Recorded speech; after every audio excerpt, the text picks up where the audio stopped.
네, 오늘 이 읽은 본문의 말씀을 가지고 향과 등불, 향과 등불이란 제목으로 말씀을 증거하겠습니다.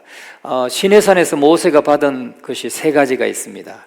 그 세 가지는 첫째는 십계명이고, 두 번째는 시민법, 이스라엘 백성들이 어떻게 살아가야 할 것인지 기준이 되는 시민법, 그리고 세 번째는 바로 성막 건축에 관한 계시였습니다. 성막 건축에 관한 계시. 출애굽기 25장부터 31장까지 모두가 다 성막에 관련된 하나님의 계시를 기록한 것입니다. 성막은 복잡하죠.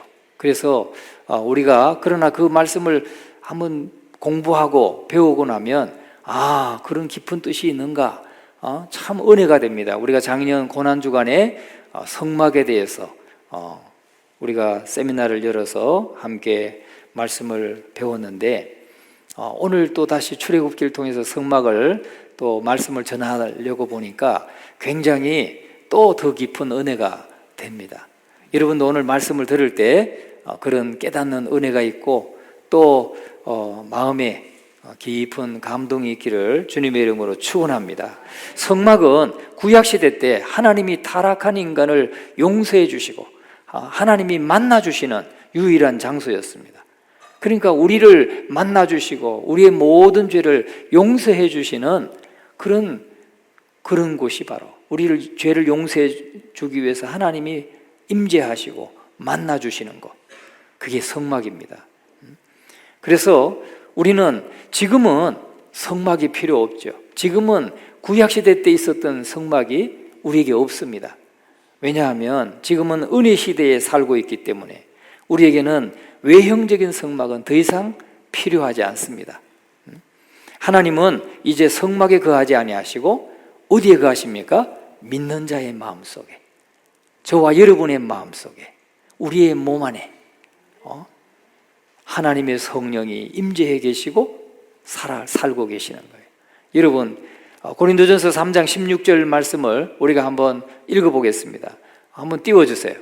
같이 한번 읽어봅니다. 너희는 너희가 하나님의 성전인 것과 하나님의 성령이 너희 안에 거하시는 것을 알지 못하느냐. 예?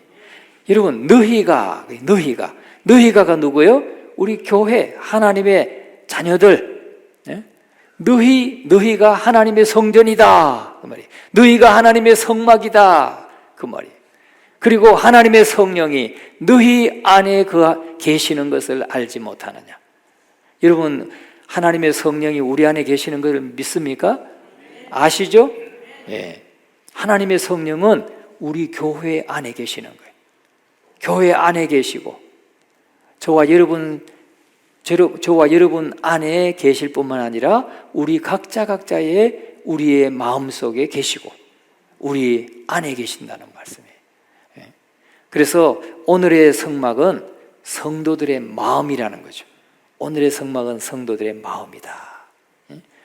구약의 성막은 오늘 우리의 마음을 성전 삼고 계시는 하나님이 어떻게 우리를 만나주시고 어떻게 우리의 죄를 사해 주시고 하는 그 과정과 절차를 우리에게 시각적으로 보여준다고 하는 그런 의미가 있습니다. 예표인 것입니다. 그래서 우리가 성막은 모형으로서 대단히 많은 영적인 의미를 가지고 있다. 영적인 진리를 우리에게 가르쳐주고 있습니다. 그래서 성막을 공부해야 될 필요가 있는 것이죠. 자, 그래서 성막을 한번 우리가 성막의 구조도를 한번 보도록 하겠습니다. 성막의 구조도. 여러분, 동쪽 이쪽이죠? 이쪽이 서쪽이죠? 이쪽이 성막도 구조도를 보면 동쪽입니다. 그래서 이 동쪽의 이 길이는 25m, 50규빗이에요. 그래서 한 1규빗이 50cm로 상정했을 때 25m. 또 동과 서의 길이는 100규빗인데 50m입니다. 50m, 남과 북으로 25m. 그 사이즈입니다. 그래서 이 장막이 이렇게 기둥이 쳐 있는데, 기둥이 동에서 서로는 20개, 또 남에서 북으로는 기둥이 10개 세워지고 거기에 널빤지가 둘러싸여져 있습니다. 이게 성막의 크기고요. 성막에 들어가면 문은 동쪽에 하나만 있습니다. 동쪽에 여기에 문이 하나 있고 유일하게 문이 있어요. 서쪽에는 문이 없어요. 남쪽과 북쪽에도 문이 없어요. 그런데 이 성막을 중심으로 해서 동쪽에 세 개 지파, 서쪽에 세 개 지파, 남쪽에 세 개 지파, 북쪽에 세 개 지파, 지파가 세 개 지파가 배치가 됩니다. 그런데 문은 동쪽에 하나밖에 없어요. 들어가면 번제단이 있고요. 또 더 안쪽으로 들어가면 물두멍이 있습니다. 그 다음에 이제 성소와 지성소가 있는데 지성소는 정사각형이에요. 정사각형. 5m, 5m, 5m. 정사각형. 그 다음에 성소는 직사각형이에요. 이거는 10m, 5m 이렇게 되고요. 그래서 이 성소와 지성소를 구분하는데 성소는 거룩한 곳이다. 하나님이 임재하신 거룩한 곳이다. 지성소는 지극히 거룩한 곳이다. 그래서 지성소예요. 그래서 성소에 들어가면 오른쪽에는 진설병 상이 있고 왼쪽에는 금촛대가 있습니다. 그리고 더 앞으로 나가면 이 지성소하고 가로막고 있는 휘장 앞에 금향단 또는 분향단, 오늘 본문에 나오는 1절에 분향할 제단은 바로 분향단, 이 금향단을 말합니다. 분향단을 말하고, 그리고 지성소 안에 가면 언약궤가 있어요. 언약궤 위에는 속죄소가 있습니다. 이따가 그림으로 한번 보겠고요. 그 다음에 다음 사진을 보시면 아까 이제 이게 도식이 약도로 돼 있었는데 여기 이제 기둥들이 있죠. 동에서 서로 기둥이 20개, 남과 북으로 기둥이 10개, 이렇게 10개가 있고 입구가 있고요. 그 다음에 이제 여기는 지파 배치도 유다, 오른쪽에는 한번 읽어봅니다. 유다, 이사갈, 스불론, 이 3개 지파가 동쪽에 배치되어 있고요. 또 남쪽에는 루벤, 시몬, 갓, 또 서쪽에는 에브라임, 므낫세, 베냐민, 그 다음에 북쪽에는 단, 아셀, 납달리, 이렇게 3개 지파씩 배치되어 있다는 거 한번 여러분들이 참고하시면 이제 이 말씀을 읽을 때 조금 이렇게 그림을 그리시면 되겠습니다. 다음 이제 우리가 성막을 이제 이걸 좀 연상하시면서 말씀을 들으시는데 모세가 시내산에서 계시로 받은 거예요. 하나님이 다 일러주셨습니다. 그런데 동쪽에 뭐가 있다고 그랬습니까? 유일하게 문이 하나밖에 없어요. 문은 저 부분이 문이에요. 이 부분, 여기가 지금 동쪽입니다. 여기가 동쪽, 저쪽이 서쪽이에요. 이 붉은색 부분, 이게 문인데 유일한 문이에요. 유일한 문. 이 성막 안으로 들어갈 수 있는 유일한 문이다 하는 것이죠. 바로 이것은 무엇을 의미하는가? 바로 예수님 외에는 다른 구원을 받을 만한 이름을 주신 적이 없다. 사도행전 4장 12절 말씀을 그대로 보여주는 거예요. 이 천하인간에 예수 그리스도 이름 외에는 구원을 받을 만한 다른 이름을 주신 일이 없다는 거예요. 예수님만이 오직 우리의 구원의 문이 되신다는 거죠. 구원의 문은 오직 하나밖에 없다는 것을 말씀하기 위해서 문은 오직 하나예요. 성막에 들어갈 수 있는 유일한 문, 동쪽에 있었어요. 동쪽에. 그 다음에 문으로 들어가면 맨 처음에 만나는 게 뭐라고 했어요? 번제단이었죠. 번제단은 이렇게 생겼어요. 가로 세로 2.5m씩, 가로 세로 2.5m씩 돼 있고 동으로 만들었어요. 동으로 만들고 나무로 만들고 동을 입혔어요. 그래서 타지 않도록. 그리고 가운데 망이 있고요. 또 여기 이게 들고 옮길 수 있는 채가 있고요. 고리가 있고 채. 그 다음에 4개의 뿔이 있습니다. 높이는 한 1.5m 되고 가로 세로 2.5m로 되어 있어요. 그런데 여기서는 뭘 하냐? 죄인 대신에 짐승을 잡아서 번제로 하나님 앞에 제사 드리기 위한 단이에요. 그러니까 우리 대신 양이나 소나 염소가 이렇게 제물로 드려져서 대신 죄를 속해주는 거죠. 번제단에서 번제로 드려지는 짐승은 바로 예수 그리스도를 상징하는 것입니다. 그러니까 우리의 죄를 대신해서 십자가에 죽으신 예수님을 지금 저 번제단에서 번제로 드려지고 있는 짐승으로 구약에서는 그렇게 대신했단 말이죠. 그 다음에 그래서 이 성막 전체는 우리가 하나님을 만나는 것은 오직 저 예수 그리스도의 문을 통과해서 예수님이 우리 대신 죽어주신 그것으로 말미암아 죄 사함을 받고 하나님을 만날 수 있다고 하는 그 유일한 예수 그리스도만을 통해서 가능하다고 하는 것을 가르쳐 주는 거예요. 그 다음에는 이제 그 다음 앞에 있는 게 뭐예요? 성소 앞에 물두멍이 있어요. 물두멍은 저렇게 생겼다고 볼 수 있어요. 왜요? 손도 씻어야 되고 발도 씻어야 해요. 예수님의 십자가에서 흘리신 그 보혈로 말미암아 우리 죄가 다 사함 받았다고 하는 것을 의미하는 거예요. 그래서 손을 위에서 손을 씻고 아래에서 발을 씻고 그래서 씻었습니다. 그래서 제사장은 이 성소로 들어가기 전에 꼭 저기서 손을 씻어야 했어요. 그리고 제사장은 성소에 들어가서 아침 저녁으로 하나님이 맡겨주신 일들을 감당해야 했습니다. 근데 지성소는 한 6평 정도 되고요, 성소는 그 2배잖아요. 12평 정도. 그래서 성소와 지성소를 합하면 성막은 18평이 됩니다. 그런데 구약시대의 성막의 건축비는 오늘날 금액으로 환산하면 한 얼마 정도 될까요? 한 몇 천만 원 될까요? 몇 억 될까요? 예. 그 금이 29달란트에 또 무슨 몇 세길이라고 했으니까 그걸 환산하면 어떤 분들이 계산해 놓은 한 400억 원 정도 된다. 예, 그 정도 얘기예요. 400억 원. 그 여 안에 그 성막 안에 있는 모든 기구들은 금으로 도금을 했어요. 금으로 다 덮였어요. 그러니까 어떤 분은 몇 조 된다 그러는데 그건 너무 좀 도저히 받아들일 수 없는 금액이고 한 400억 원 정도 될 것이다 라고 추정합니다. 그런데 성막의 지성소에는 법궤가 놓여져 있어요. 지성소 안에 법궤가 있어요. 이게 법궤입니다. 이것도 다 뜰로 돼 있죠. 황금색이죠. 왜 황금색일까요? 금으로 입혔어요.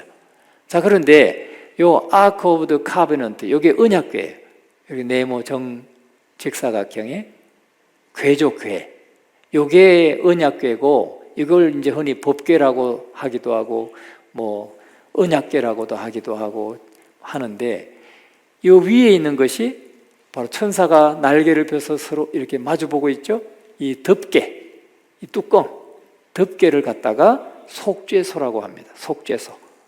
이걸 갖다가 몰시 시트라고 했죠. 자비를 베푸는 자리.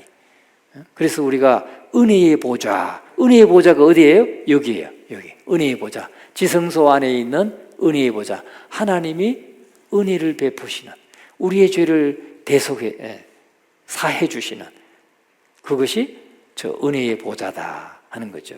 은혜의 보좌 또는 시은좌, 은혜를 베푸는 자리다 해서 시은좌라고도 하고, 저게 속죄소입니다. 그러니까 법궤하고 속죄소는 붙어 있어요. 뚜껑을 열면 그 안에 뭐가 들어있다고 그랬어요? 십계명 돌비가 들어있고 만나를 담은 금 항아리가 들어있고 그리고 아론의 쌍난 지팡이가 있는 것입니다.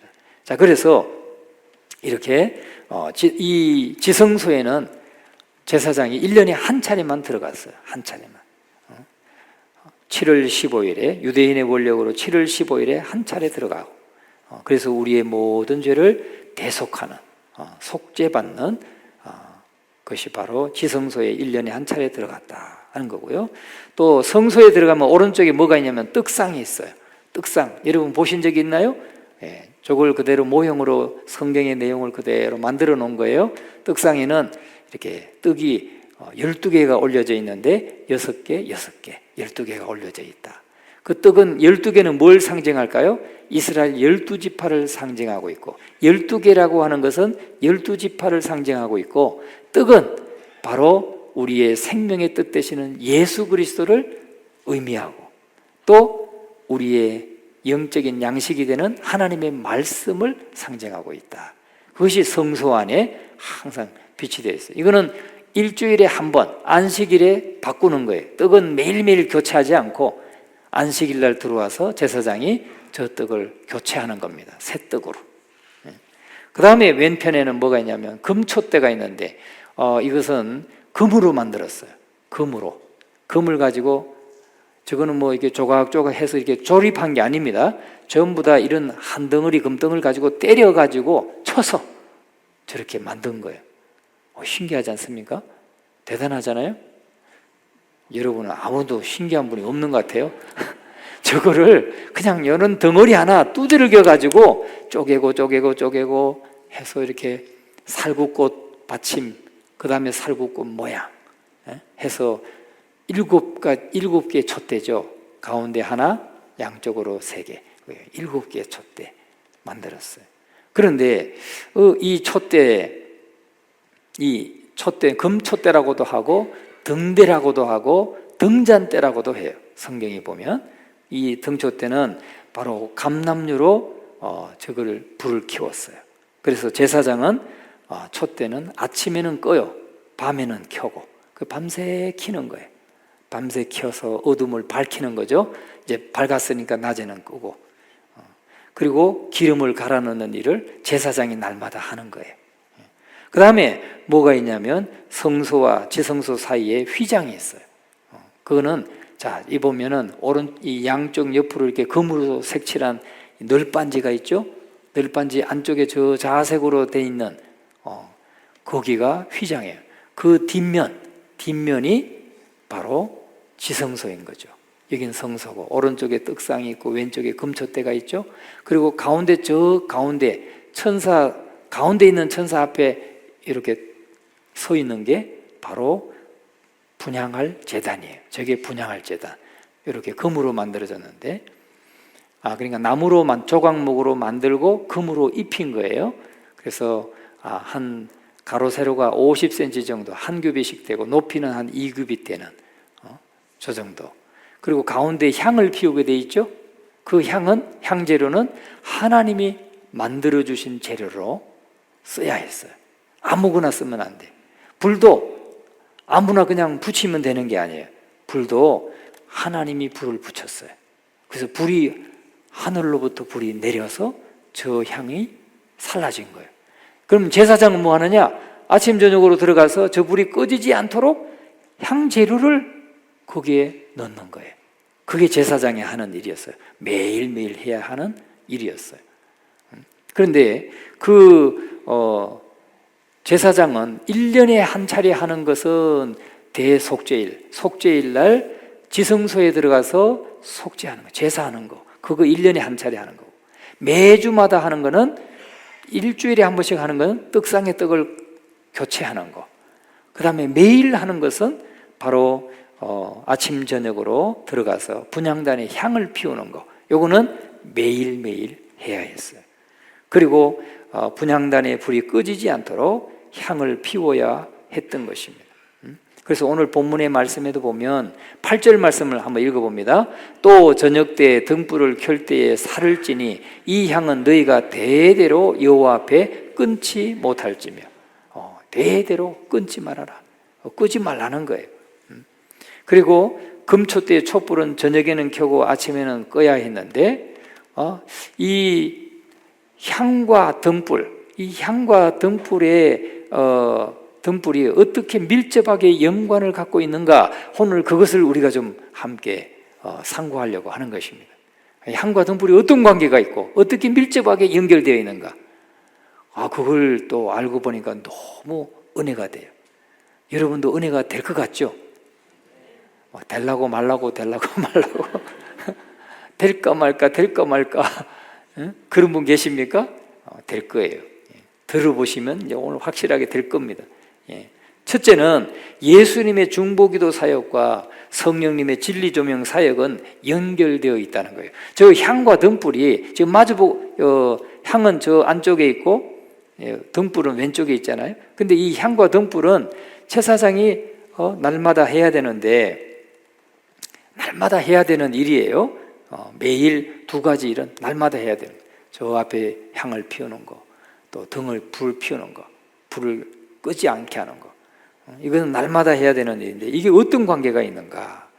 여러분, 분향단의 향은 뭘 상징하는가? 뭘 의미하는가?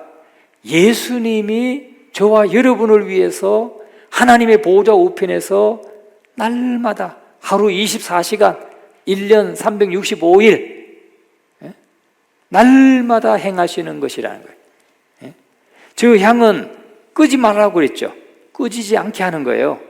그러니까 예수 그리스도가 하나님의 보좌 앞에서 저와 여러분을 위해서 중보하시는 것은 1년 365일 단 한순간도 단 1초도 그러지 아니하고 계속 주님이 일하고 계시다는 거예요. 믿습니까? 그러니까 그 향이 계속 꺼지지 않고 하나님 앞에 피워져야 되는 것은 바로 예수님이 우리를 위해서 그렇게 중보하고 계시다는 것을 말씀하고 있는 것입니다. 히브리서 7장 25절 말씀을 우리가 같이 한번 읽어보겠습니다. 시작. 그러므로 자기를 힘입어 하나님께 나아가는 자들을 온전히 구원하실 수 있으니 이는 그가 항상 살아계셔서 그들을 위하여 간구하심이라. 아멘. 예수님은 항상 살아계셔서 자기를 힘입어 하나님 앞에 나아가는 그들을 위해서 간구하고 계시다는 거예요. 우리를 온전히 구원하실 수 있어요. 온전히. 그리고 그가 항상 살아계셔서 그들을 위하여 간구하십니다. 하나님 보좌 우편에서 우리를 위해서 항상 간구하고 계시다. 아멘. 예, 잊지 마시기 바랍니다. 하루 24시간, 하루 24시간, 1년 365일. 여러분, 오늘 우리가 이렇게 편안하게 생활하고 자유롭게 생활할 수 있는 것도요, 여러분 형제, 자매, 동생, 자녀가 철책선에 가서 지키고 바다에 가서 지키고 하늘에 가서 지키고, 지금 이 시간에도 2대는 항상 떠 있어요. 비행기도, 전투기 2대는 떠 있고 바다에도 다 나가서 지키고 있고, 밤새 여러분 우리 오늘도 막 그냥 코가 삐뚤어지도록 자고 편안하게 자고 나왔죠. 밤 24시간 병사들이 말이죠, 철책선을 교대로 하면서 지켰어요. 지금도 지키고 있어요. 잊지 마세요. 그런데 병사들만 지키냐? 아니요. 하나님 보좌 우편에서 우리 예수님께서 저와 여러분을 위해서 중보하고 계셔요. 우리가 죄를 범하고 넘어질 때마다 주님이 우리를 위해서 중보하고 기도하고 계시다는 거죠. 아버지, 저 집사는, 저 아들은 내가 그를 위해서 십자가 피 흘려 죽은 아들입니다. 이렇게 주님이 변호하고 계시다고요. 변호하고 계시. 믿습니까? 그것이 말씀하고 있고, 또 로마서 8장 34절에도 말씀해요. 누가 정죄하리요? 같이 읽었습니다. 죽으실 뿐 아니라 다시 살아나신 이는 그리스도 예수시니 그는 하나님 우편에 계신 자요 우리를 위하여 간구하시는 자시니라. 아멘. 그는 하나님 우편에 계신 자요 우리를 위해서 간구하신다. 믿습니까? 이렇게 분향단에 다는 향은 끊임없이 아침 저녁으로 피워져서 하늘로 올라가는 것은 바로 그리스도께서 하나님 보좌 우편에서 우리를 위해서 계속해서 중보하고 계시다는 겁니다. 또 금초대에 감람유를 태워서 불을 밝히잖아요. 등불을 켜는 것은 진리로 인도하시고 가르치시는 성령님의 사역을 의미한다는 거죠. 성령의 조명 사역이라고 말해. 비추는 거죠. 촛대를 불을 붙여서 밤새 어둠을 밝히는 거예요. 그건 바로 성령의 사역을 상징하고 있다. 성령의 사역을. 여러분, 예수님께서 부활성천하신 이후에 다른 보혜사를 우리에게 보내주셨죠? 그분이 누구세요? 성령님이셔요. 그 성령님이 우리에게 오셔서 우리 안에 거하십니다. 그래서 여러분, 예수님도 우리를 위해서 간구하시고 성령님도 우리를 위해서 간구하시고 우리를 위해서 그렇게 도우시는 거예요. 우리를 지키고 보호하시는 겁니다. 믿습니까? 여러분, 우리가 얼마나 행복한 사람들이에요. 우리는 하나님의 이중 사역으로 말미암아서 우리는 확실한 승리를 얻는 사람들이에요. 확실한 승리. 하나님의 이중 사역이 뭐라고요? 예수님은 중보하고 하나님 보좌 우편에서 중보하고 계시고, 성령님은 우리 안에서 우리를 진리로 인도하고 계시고, 이게 이중사역이에요. 하나, 두 겹으로 우리를 돕고 계시다는 거죠. 그래서 우리의 구원은 영원하다는 거예요. 우리의 구원은 영원하다는 것을 확신할 수가 있는 것입니다. 여러분, 한번 예수 믿고 구원받고 영생을 얻은 성도는 결코 그 구원을 잃어버릴 수 없어요. 믿습니까? 진실로 믿었다면 어떤 경우에도 변개되지 않는다는 거예요. 핍박이 와도, 내 목에 칼이 들어와도, 목이 잘리는 한이 있더라도 결코 예수님을 부인하지 않는다는 거예요. 그 사람은 어떻게 구원 안 받겠어요? 목은 잘렸어도 구원은 받는 거예요. 여러분, 그걸 성도의 견인이라고 그래요. 그걸 신학적인 용어로 성도의 견인. 한번 예수 믿고 구원받은 사람은 결코 그 구원을 빼앗기지 않는다. 어떤 어려움, 어떤 핍박, 박해, 어떤 고난이 와도 결코 예수님을 부인하지 않는다는 거예요. 그게 성도의 견인이에요. 그런데 하나님 은혜 안에 있는 사람들은 말이죠, 죄를 지어도 넘어져도 항상 예수님이 도와주시고 성령님이 도와주시기 때문에 우리가 넉넉히 이겨나갈 수 있다는 것입니다. 이게 바로 하나님의 이중 사역인 것입니다. 두 번째는 성도의 기도 생활도 반드시 승리한다고 하는 확신이에요. 우리가 두 번째 가져야 되는 확신이 뭐냐? 우리의 기도는 반드시 승리한다. 믿습니까? 왜 그러냐? 이거는요, 지금 예수님이 그 분향단에서 예수님의 그 기도 사역, 우리의 중보 사역을 상징하는 것이라고 했잖아요. 그런 것처럼 예수님의 기도만 향이 아니고 성도의 기도도 향이라고 그랬어요. 성경에 보면 성도의 기도도 향이다. 우리가 로마서 8장 26절 한번 보여주세요. 로마서 8장 26절 같이 한번 읽어봅니다. 시작. 이와 같이 성령도 우리의 연약함을 도우시나니 우리는 마땅히 기도할 바를 알지 못하나 오직 성령이 말할 수 없는 탄식으로 우리를 위하여 친히 간구하시느니라. 아멘. 예수님은 하나님 보좌 우편에서 중보하시고 성령님은 우리 안에서 우리가 기도할 바를 알지 못할 때 말할 수 없는 탄식으로 우리를 위해서 친히 간구하신다. 성령님도 도우시잖아요. 그래서 우리 성도들의 기도는 결코 실패하지 않는다는 겁니다.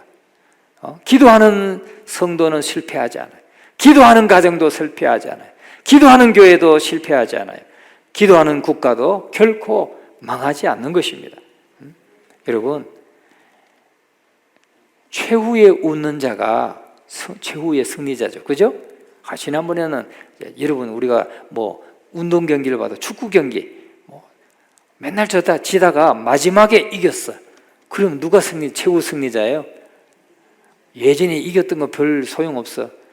마지막은 내가 이겼어. 지금부터는 내가 최후의 승리자야. 그렇지 않습니까? 마지막에 웃는 자가 최후예요. 우리가 지금 고난도 있어요. 실패도 있어요. 또 때로는 타락하기도 해요. 그런데 마지막에는 주님께 돌아와서 믿음으로 서서 은혜를 입고 구원받은 자가 되었다면 최후의 승리자인 거예요. 그러니까 나는 지금부터 마음껏 세상에 살다가 죽기 전에 돌아오리라. 그런 분들 꼭 계셔요. 그죠? 그런데 못 돌아오는 분이 많아.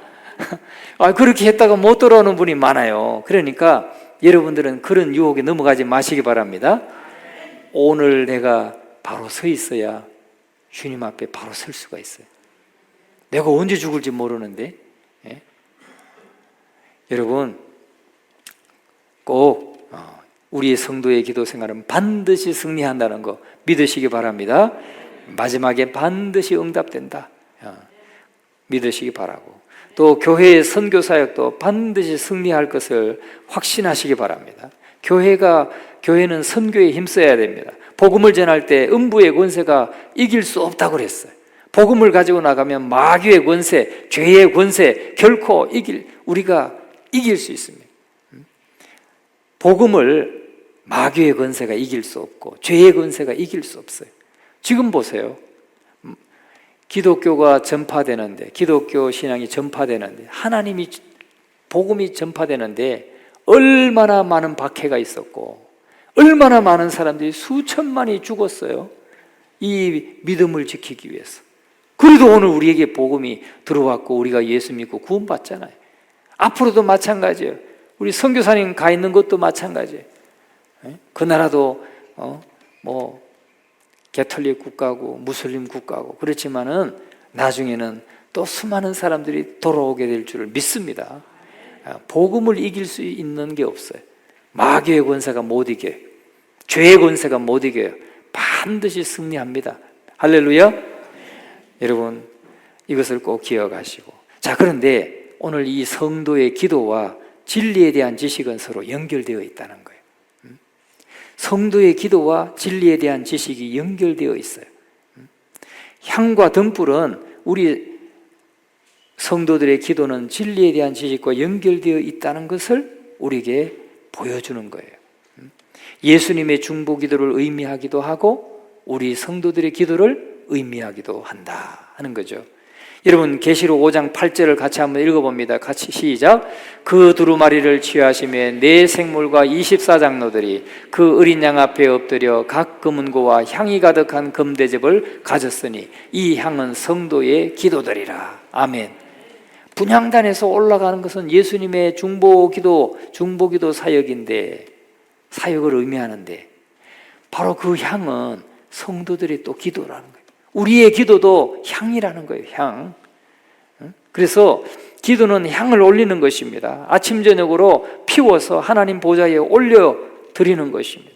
그리고 분향단의 향은 반드시 하나님이 만드신 재료로 만든 향을 써야 했고, 불은 하늘에서 내려온 불만 분향할 수 있는 유일한 불인 것입니다. 그래서 우리가 여기서 뭘 알아야 되느냐? 아론의 아들 그 나답과 아비후는 다른 불을 들이다가 그 분향단에서 나온 불에 삼켰어요.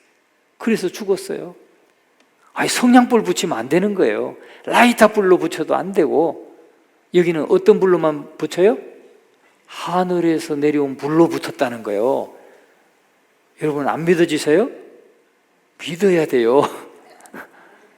분향단, 아까 그 지성소 앞에 휘장 앞에 있었던 분향단의 불은 제사장이 붙이는 불이 아니에요. 저 불은 그냥 하늘에서 불이 탁 내려서 불이 붙었다는 거예요. 믿습니까? 믿어야 돼요. 그래서 여러분 기도라고 해서 성도의 기도 향이 올라가는데, 기도라고 해서 다 하나님 앞에 드려지는 기도가 아니라는 겁니다. 여러분 사람들이 다 기도라는 말 쓰죠. 불교 믿는 사람도 기도라는 말 써요. 무슬림 믿는 사람도 기도라는 말 써요. 그래서 뭐 잡신을 믿어도 나 기도해야 돼, 뭐 그런 사람이에요.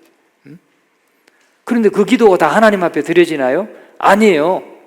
기도는 오직 예수 그리스도의 이름으로 진리에 연결되어서 하나님의 뜻에 합당한 것만 하나님 앞에 올려지는 거예요. 여러분 우리의 많은 기도가 후안 오르티즈 목사님이라고 하는 저 아르헨티나의 목사님 계셔요. 그분의 책에 보면은 그래요. 우리의 많은 기도는 하늘나라 우체통에 뜯지도 않고 버려져 있다고 말해요. 다시 말하면 하나님의 뜻에, 진리에 부합하지 않게 막 사람을 저주하고 욕하는 뭐 그런 기도, 우리 가끔 그런 기도 들을 때 있잖아요. 그런 기도는 아예 그냥 뜯어보지도 않고 쓰레기통에 간다는 거예요. 그 말이 맞아요. 왜? 우리의 기도가 다 하나님이 받으시는 기도가 아니에요. 하나님의 뜻에 합당하게 진리에 부합될 때만, 그것도 예수의 이름으로 드려질 때 드려지는 거예요. 예수의 이름으로 안 하고 그냥 내 이름으로 기도하면 그거 드려질까요? 하나님이 받지 않으셔요. 그런 거. 우리 그것을 꼭 기억해야 됩니다. 우리의 기도가 진리와 결합된 기도여야 된다. 할렐루야. 그러니까 하나님의 말씀 우리가 자꾸 읽어서 하나님이 뭘 기뻐하시고 뭘 원하시고 하나님의 법이 뭔지를 알고 기도해야 돼요. 그냥 내 감정 그냥 쏟아내고 막 그냥 미워하고 그냥 죽이라 살리라 막 그러면 하나님이 들으시나요? 안 들으신다는 거예요. 그거 뭐야? 아무 소용없는 짓 했다는 거예요. 아무 소용없어요. 내 감정은 풀렸는지 몰라도. 여러분, 바로 성도의 기도와 진리에 대한 올바른 지식이 연결돼야 하나님이 받으시는 기도가 되는 것입니다. 마지막 세 번째는 기도의 사역과 교회의 기도의 사역과 말씀 연구가 연결되어야 된다는 걸 향과 등불이 보여주는 거예요. 그래서 바로 교회 사역에 있어서도 향을 피우는 기도 사역, 우리 기도는 향을 피우는 기도 사역과 같아요. 영성 사역이라고 할 수 있어요. 그런데 등불은 뭐냐?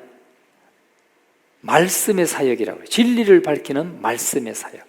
그러니까 우리 교회는, 저와 여러분의 신앙은 말씀과 기도가 이 균형을 이루고 병행돼야 된다는 걸 말해요. 말씀은 읽지 않고 그냥 덮어두고 아유 어려워, 아유 졸려, 그러니까 덮어두고 기도만 그러면 이게 진리를 분별하지 못해. 그래서 안 되는 거예요. 그래서 말씀 공부만 하고 기도를 안 하면 또 영성이 약해집니다. 힘이 없는 교회가 되는 거예요. 힘이 없는 교회가. 그래서 우리 교회는 늘 말씀, 성경 대탐험 통해서 말씀을 우리가 묵상하고 하나님의 뜻을 자꾸 찾잖아요. 거기에 뭐가 있어야 돼요? 우리가 향을 피워 올려드리는 기도가 있어야 되는 거예요.